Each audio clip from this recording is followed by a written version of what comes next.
Hi അസ്സാം വലൈക്കും, welcome back. അപ്പോൾ നമ്മൾ തമിഴ്നാട് പോയപ്പോൾ അവിടെ നിന്ന് കുറച്ച് നാടൻ നെല്ലിക്ക വാങ്ങിയിട്ടുണ്ടായിരുന്നു.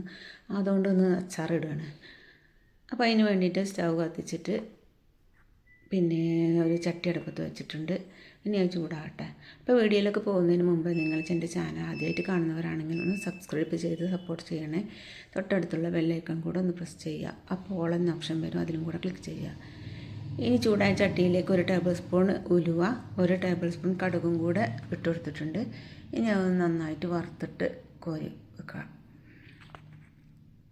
ഇപ്പോൾ ഉലുവയും കടുകൊക്കെ നന്നായി മൂത്ത് വന്നിട്ടുണ്ട്. ഇനി അത് നമുക്ക് മിക്സിൻ്റെ ചെറിയ ജാറിലേക്ക് കോരി മാറ്റാം. അപ്പോൾ നിങ്ങൾക്ക് എൻ്റെ ചാനൽ ഇത് ഇഷ്ടമാവുകയാണെന്നുണ്ടെങ്കിൽ ഒന്ന് ലൈക്ക് ചെയ്യാനും ഷെയർ ചെയ്യാനും കമൻറ്റ് ചെയ്യാനും മറക്കരുത്. ഇനി ഇതേ ചട്ടിയിലേക്ക് തന്നെ നമുക്ക് നല്ലെണ്ണയാണ് ഒഴിച്ചു കൊടുക്കേണ്ടത്. അത് ഞാനൊരു കപ്പോളം നല്ലെണ്ണ ഒഴിച്ചു കൊടുത്തിട്ടുണ്ട്. ഇപ്പോൾ നന്നായി ചൂടായിട്ടുണ്ടെങ്കിൽ അതിലേക്ക് ഒരു പിടി കറിവേപ്പില ഇട്ട് കൊടുക്കാം. ഈ കറിവേപ്പില ഒന്ന് നന്നായിട്ട് മൂത്ത് വന്ന ശേഷമാണ് നമുക്ക് ബാക്കിയുള്ളതൊക്കെ ഇട്ട് കൊടുക്കേണ്ടത്. ഒക്കെ നന്നായി മൂത്തിട്ടുണ്ട്. ഇനി ഇതിലേക്ക് ഞാൻ ഇഞ്ചി പൊടിയായിട്ട് അരിഞ്ഞത് ഇട്ട് കൊടുത്തിട്ടുണ്ട്. അതും ചെറുതായിട്ടൊന്ന് മൂക്കണം. ഇത് എല്ലാതും ഒന്നും നനവ് പാടില്ല. നെല്ലിക്കയാണെങ്കിലും ഇഞ്ചി ആണെങ്കിലും വെളുത്തുള്ളി ആണെങ്കിലും ഒക്കെ അതിൻ്റെ ഒക്കെ നനവ് പോയതിന് ശേഷമാണ് നമ്മൾ ഇതിലേക്ക് ഇട്ടെടുക്കേണ്ടത്. അല്ലെങ്കിൽ അച്ചാർ പെട്ടെന്ന് കേടാവും. ഇനി ഇതിലേക്ക് ഞാനൊരു 2 ബൾബ് വെളുത്തുള്ളി പൊടിയായിട്ട് അരിഞ്ഞു വെച്ചതാണ് ഇട്ടുകൊടുത്തത്. ഇനി ഇതിലേക്ക് പിന്നെ പച്ചമുളകില്ല, ഒരു 5 പച്ചമുളക് എടുത്തിട്ടുണ്ട്. അധികം എരിവൊന്നുമില്ല.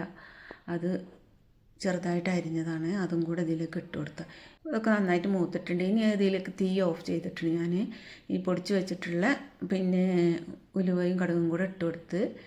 ഇനി ഇത് സാദാ മുളക് പൊടിയാണ്, അതൊരു ടേബിൾ സ്പൂൺ ഇട്ടിട്ടുണ്ട്. പിന്നെ കാശ്മീരി മുളക് പൊടി അതും ഒരു ടേബിൾ സ്പൂൺ ഇട്ട് കൊടുത്തിട്ടുണ്ട്. ഇനി ഒരു 1/2 ടീസ്പൂണ് മഞ്ഞൾപ്പൊടി ഇട്ട് കൊടുത്തു. ഇനി ഈ ചൂടിൽ തന്നെ കിടന്നിട്ട് ഇത് നന്നായിട്ടൊന്ന് മൂക്കണം.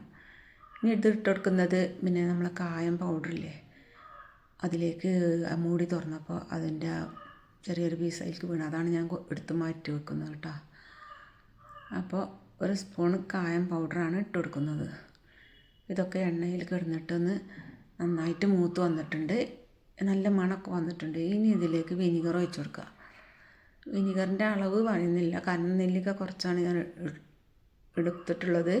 അപ്പോൾ അതിനാവശ്യമായിട്ടുള്ള വിനീഗറാണ് ഒഴിച്ച് കൊടുക്കുന്നത്. ഇനി ഇതിലേക്ക് ഇട്ട് കൊടുക്കുന്നത് കല്ലുപ്പാണ് കേട്ടോ. കല്ലുപ്പാണ് അച്ചാർക്ക് ഇടാൻ ഏറ്റവും നല്ലത്. ഇനി തിളച്ച് വരുന്നുണ്ട്. അപ്പോൾ അതിലേക്ക് നമുക്ക് നെല്ലിക്ക ഇട്ട് കൊടുക്കുക. ഇത് നാടൻ നെല്ലിക്ക ആയതുകൊണ്ട് ചെറിയൊരു കയ്പ്പുണ്ടാകും. അപ്പോൾ ഞാൻ ആദ്യം തന്നെ കുറച്ച് വെള്ളം തിളപ്പിച്ചിട്ട് അതിൽ കുറച്ച് ഉപ്പ് ഇട്ടിട്ട് ആ നെല്ലിക്ക അതിലേക്ക് ഇട്ട് വെച്ചിട്ടുണ്ടായിരുന്നു. ഒരു അരമണിക്കൂറായി കിടന്നിട്ടുണ്ട്. ഇനി ഇതിലേക്ക് പഞ്ചസാരയാണ് ഇട്ട് കൊടുക്കുന്നത്. 2 ടേബിൾ സ്പൂൺ പഞ്ചസാര. നിങ്ങൾക്ക് കാണുന്നുണ്ടോയെന്ന് അറിയില്ല. അപ്പോൾ ഇന്നത്തെ വീഡിയോ ഇത്ര മാത്രം. ഇനി മറ്റൊരു വീഡിയോ ആയിട്ട് വരുന്നവരെ അസ്സലാമു അലൈക്കും, ഇൻഷാ അല്ലാഹ്.